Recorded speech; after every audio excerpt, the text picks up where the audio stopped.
Do you want to know the real difference between you and the crowds cheering in the street while Homelander lobotomizes an innocent man? There is no difference. You are not watching The Boys because you like superheroes or action. You are watching it because you have a hidden, starving lust to see the world burn, but you are too much of a coward to do it yourself. The real horror of this show is not the gore. It's that you have become an addict. You are addicted to the filth, addicted to the corruption, and then you turn off the screen, wash your hands, and go back to your life like nothing happened. Today, we are not here to analyze a TV show. We are here to force you to look at the truth you hide from under your blankets. We are here to show you why Vought is winning, why Butcher is just Homelander in a different jacket, and why you, yes you, are the actual fuel for this entire nightmare.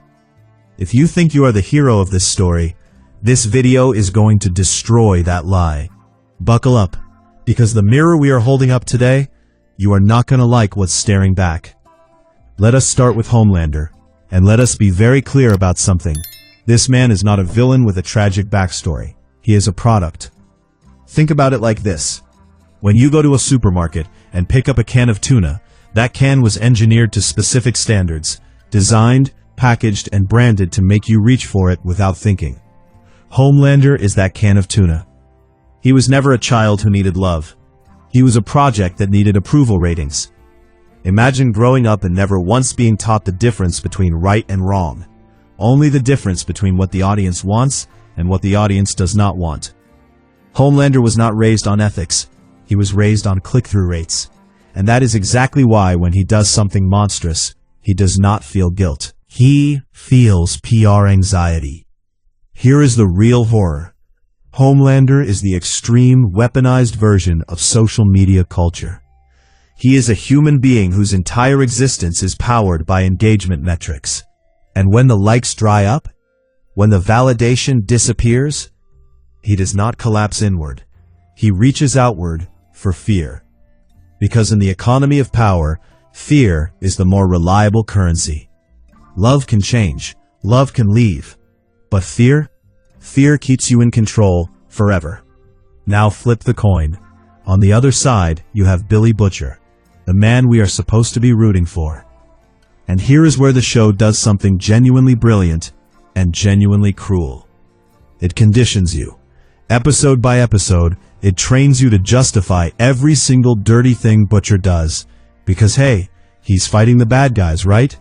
The ends justify the means, right? Wrong. Pay close attention to the details. Every time Butcher injects Compound V, every time he burns one of his own people to move an inch forward, he is not dismantling the system. He is learning its language. Butcher is the living definition of Nietzsche's warning. He who fights monsters must take care that he does not become a monster himself. The only real difference between him and Homelander is that Homelander has a corporation covering his tracks, and Butcher has a cause covering his. Both of them leave ordinary people ground up in their wake. The packaging is different. The damage is identical. And now we get to the most important part, the part nobody wants to sit with. Why does the world inside the show never revolt? Why, after Homelander atomizes a man's skull in broad daylight in front of a crowd, do people applaud? Because when power persists long enough, it stops being power. It becomes culture. We normalize it. Fear quietly repackages itself as a strange, hollow kind of security. The people inside The Boys are not stupid. Do not make that mistake. They made a choice, the choice of comfort over truth. They decided that a well-organized lie was easier to live inside than a messy, inconvenient reality. And before you feel superior, look around you. We do the exact same thing. We see the corruption, we see the rot, and we tell ourselves, well, it's better than the alternative. Or, that's just how the system works.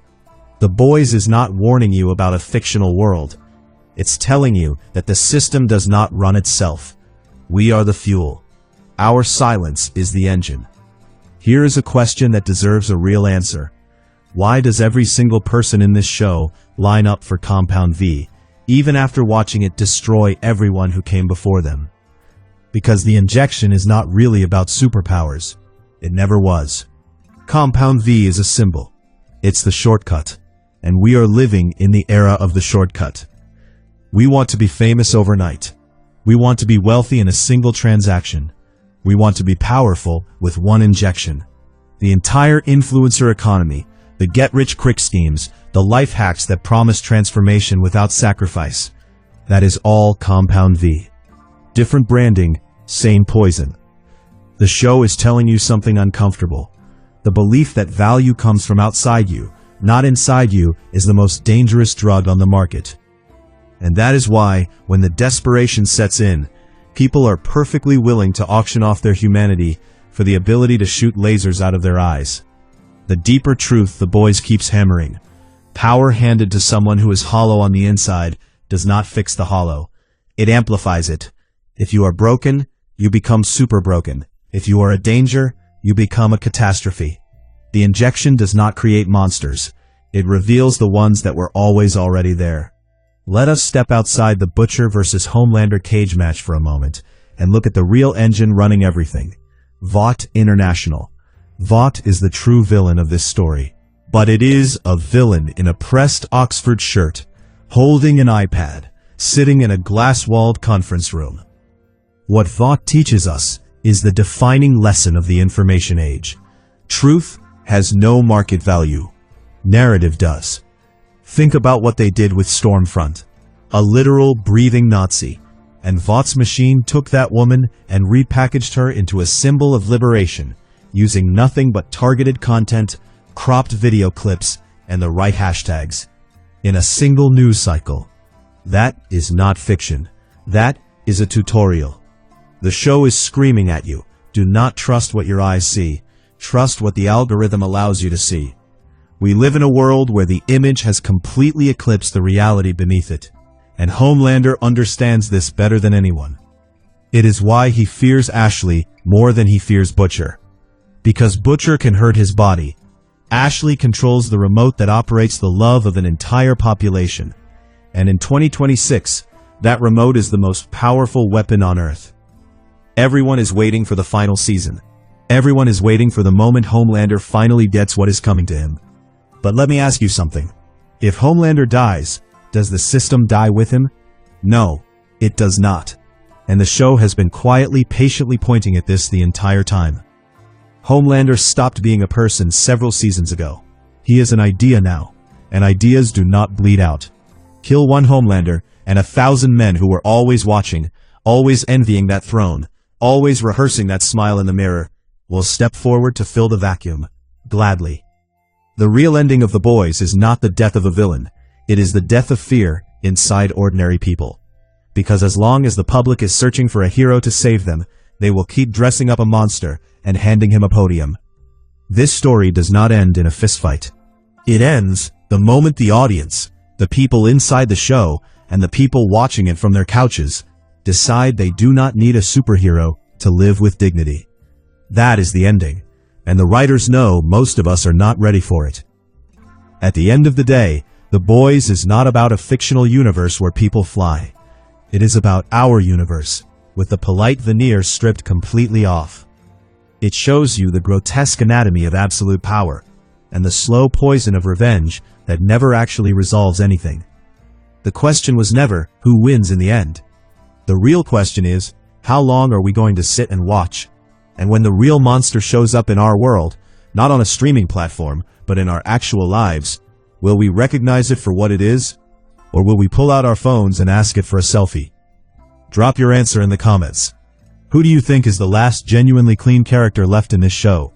And does Butcher deserve to survive the finale? Or does his ending belong in the same grave as Homelander's? I am DramaCrypt, and that was our analysis for today. Hit like, subscribe, and stay sharp before Vought figures out your algorithm.